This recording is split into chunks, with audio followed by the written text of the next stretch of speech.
cheat on your wife with my, I will burn your life to the ground. Way back in the early 2000s, I began to suspect that my wife was up to something.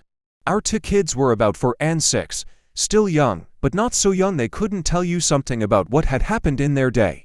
They started talking a lot about staying with my wife's parents during the day, which wasn't really that strange in and of itself, but since they lived about 90 minutes away, doing so 2 or 3 times a week seemed a bit much. That was basically every day she wasn't working at her part-time job.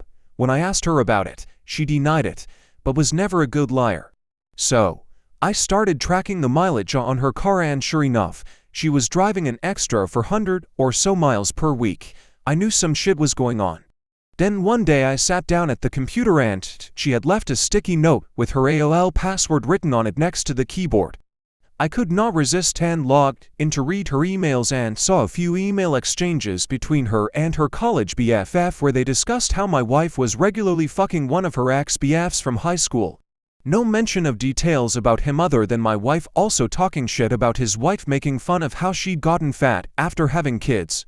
Anyway, I printed out these email exchanges and stashed them. I still needed to know the details, so I called a friend who was a cop and he suggested I call a guy he knew that had left the force to become a PI. Ron was great.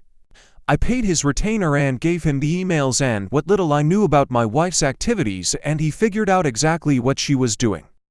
His report detailed with photos and times, dates, locations, all about how she would take the kids to her parents, then go meet this guy for lunch. Then they'd go to a dumpy motel for a few hours, after which she'd pick up the kids and return home. At this point, I hired a divorce lawyer. My parents cheated on each other and the fallout absolutely fucked mine and my siblings' childhood. It was something that was totally unacceptable. I also asked Ron to find out what he could about this guy. Ron absolutely came through.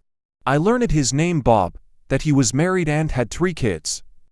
I also found out that he worked as a VP of sales for his father-in-law's business. At this point, I had my lawyer draw up the divorce papers.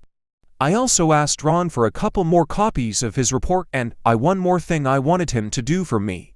On the same day I had my wife served with the divorce papers at her work, I had Ron meet with this guy's wife and show her everything he'd found out.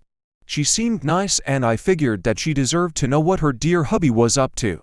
What she did with that information was up to her, while the information about my wife's infidelity didn't really matter in divorce proceedings. Bob's wife did a real number on him, according to the publicly available court documents from the divorce and other related proceedings. She cleaned out their joint account, took the kids and left. As soon as her dad found out what he'd done, Bob was fired, and since her parents actually owned the house where Bob and his wife live, he also got evicted. Their divorce was ugly. Lots of fighting in and evidently out of court. I guess Bob went to the house and started arguing with his wife, and it escalated to the point that her brother stepped in and Bob got his nose broken. There were restraining orders, a few more incidents with police reports, criminal charges, jail time, and so on. I can't find Bob on the internet anywhere these days. Last I heard, he'd left the state and his ex-wife did okay. She went to work at her dad's company and took over after he retired. As for me, my ex and I got along well enough. I didn't engage with her on anything that wasn't related to the kids, and now that they're both adults, I don't talk to her at all anymore. I don't hate her or anything, but I only care in the context that she is my kids' mom and is important to them, nothing beyond that.